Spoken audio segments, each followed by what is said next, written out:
প্রিয় ভাইয়েরা, আপনাদের সামনে আপনারা কখনো কি গ্রামগঞ্জে কিডনির দালালকে দেখছেন?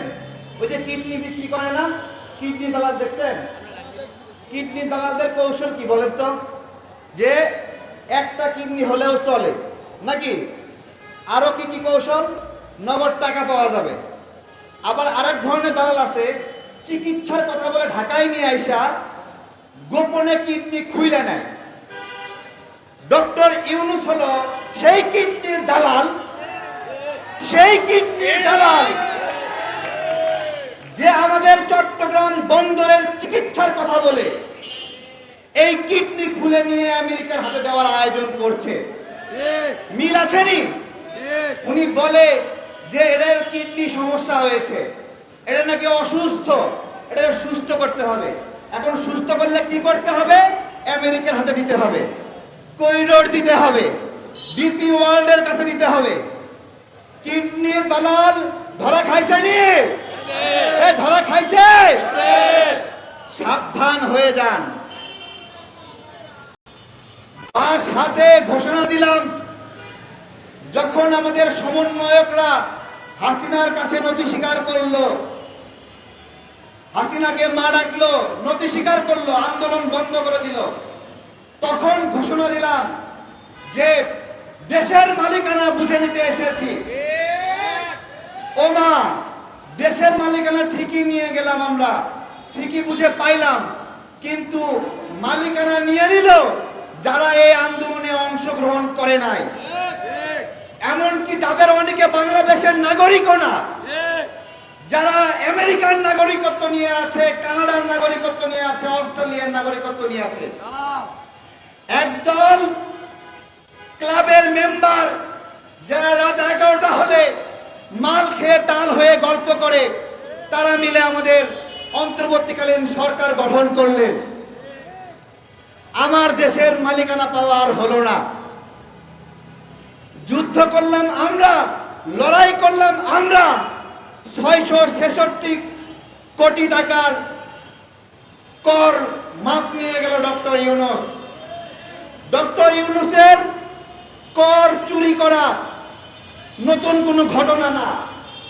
2018 সালের বাংলা ট্রিবিউনে প্রকাশিত নিউজ, তার গ্রামীণ ফোনের কর ফাঁকি দেওয়ার পরিমাণ 50,000 কোটি টাকার উপরে।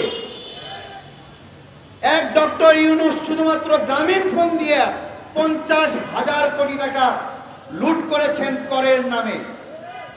2টা আস্ত পদ্মা সেতু নিজেই খেয়ে ফেলেছেন ডক্টর ইউনূস। গ্রামীণ ইউনিভার্সিটির অনুমোদন নিয়েছেন। আজকে উনি বলছে উনি আবিষ্কার করেছেন, উনি আবিষ্কার করেছেন, উনার অনেক ক্ষমতা, এই ক্ষমতা উনি প্রয়োগ করবেন। আপনি আবিষ্কার করেছেন অনেক ক্ষমতা, আর আমরা আবিষ্কার করেছি আমার পায়ের লাঠির জোর বেদম। এই বাঙালির পায়ের লাঠির জোর এত বেদম, ইয়াহিয়া আর আইয়ুব খানের পেটে লাঠি মাইরা গর্ভপাত কইরা বাংলাদেশের জন্ম দিয়েছে। আমাদের পায়ের লাঠির জোর ওই পাকিস্তানিরা বুঝে গিয়েছিল। ডক্টর ইউনূস আজকে আমাদের ভোটাধিকার নিয়ে নাটক করছে। এই বাঙালির শক্তিমত্তা সম্পর্কে আপনার কোনো ধারণা নাই। ধারণা থাকলে এইভাবে আপনার অনেক ক্ষমতা, এইটা আবিষ্কার করতে পারতেন না। আপনার ক্ষমতা হলো অটোরিকশা ভেঙে ফেলা, গরিব যে। আপনার ক্ষমতা হলো হকারদের উচ্ছেদ করা।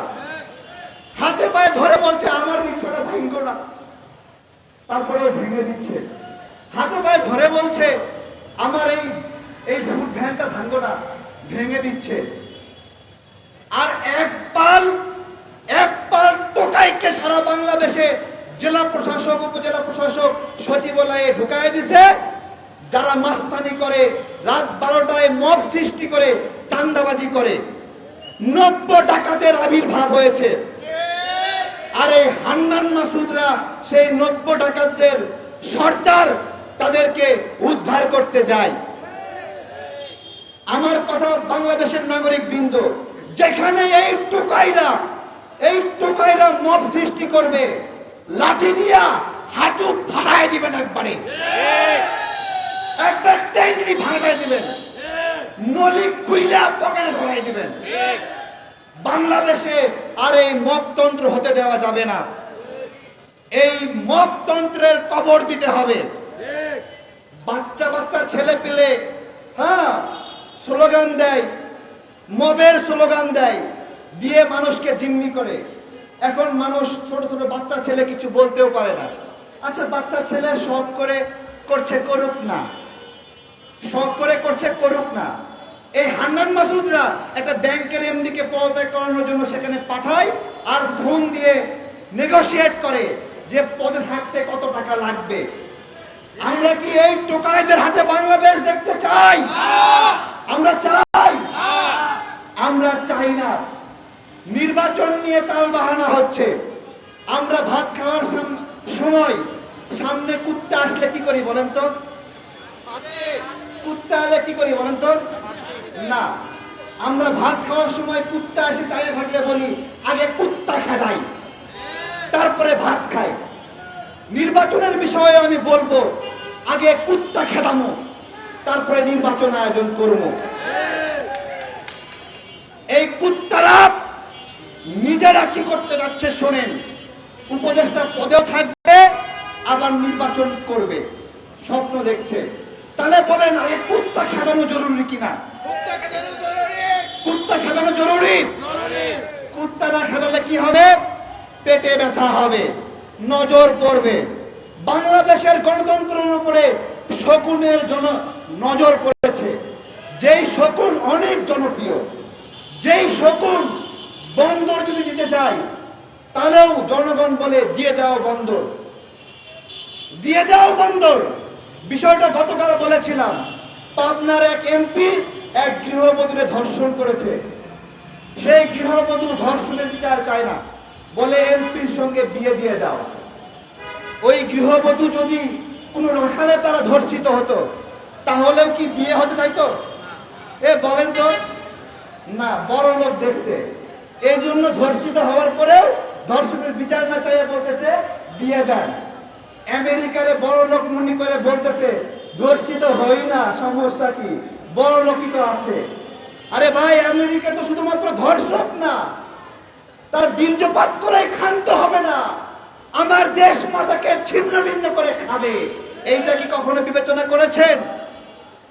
আমরা স্পষ্ট কথা, এই বন্দর নিয়ে নাটক করলে লাঠি হাতে নিয়ে যেরকম হাসিনাকে দৌড়ানি দিয়েছিলাম, ডক্টর ইউনূসকে এমন দৌড়ানি দিব, ওদের যার যার যে দেশে নাগরিকত্ব আছে, ওদের যার যে দেশে নাগরিকত্ব আছে, এক দৌড়ানিতে কাউরে সুইজারল্যান্ডে পাঠায় দিব, কাউরে আমেরিকায় পাঠায় দিব, কাউরে।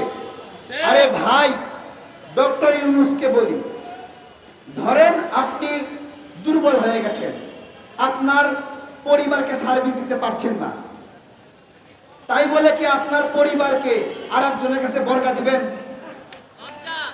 দিবেননি? আসলে দিবেননি? আচ্ছা, ওনার কথা বাদ দিলাম। ধরেন আপনি টাকা পয়সা কম, গরিব, বউরে ভাত কাপড় দিতে পারেন না ঠিক মতো, আপনি কি বলবেন প্রতিবেশীর কাছে যাও, ভাত কাপড় নিয়ে আসো? তাহলে আমার যে বন্দর, এই বন্দর যদি দুর্বল হয়, আমি বলবো আমেরিকার কাছে দিয়ে দিব? আমার লোক যদি দুর্নীতি করে, দুর্নীতির বিচার করবে। আমার যদি বন্দরে আগে বন্দরে লাগতো 21 দিন, কতদিন লাগতো? 21 দিন, সেখান থেকে কমে আসছে 11 দিন। কেন কমে আসলো? নিউ মোরিং বন্দরে আপডেট করা হয়েছে। তাহলে প্রথম আপডেটে অন্তত অর্ধেক সময় কমছে তো, নাকি? কমছে তো। তাহলে আমাদের প্ল্যান কি হবে? আমাদের প্ল্যান হবে আরেক দফা আমরা আপডেট করব, তাই না? আরেক দফা আপডেট না কইরা ডক্টর ইউনূস এটা বিদেশিদের হাতে দিতে যাচ্ছে। আমার যে তেল এবং গ্যাস, এটা আমার সম্পদ না? এই সম্পদ থেকে কি হয়? আমার আয় হয়। এইটা বিদেশির কাছে দিলে এই আয়টা অর্ধেক ভাগ হয় কিনা বলেন? এটার দাম নির্ধারণ বিদেশিরা করে কিনা বলেন? করে না? ঠিক একইভাবে আমার বন্দর বিদেশিদের হাতে গেলে আমার যে আয়, সেই আয় ভাগ হয়ে যায়।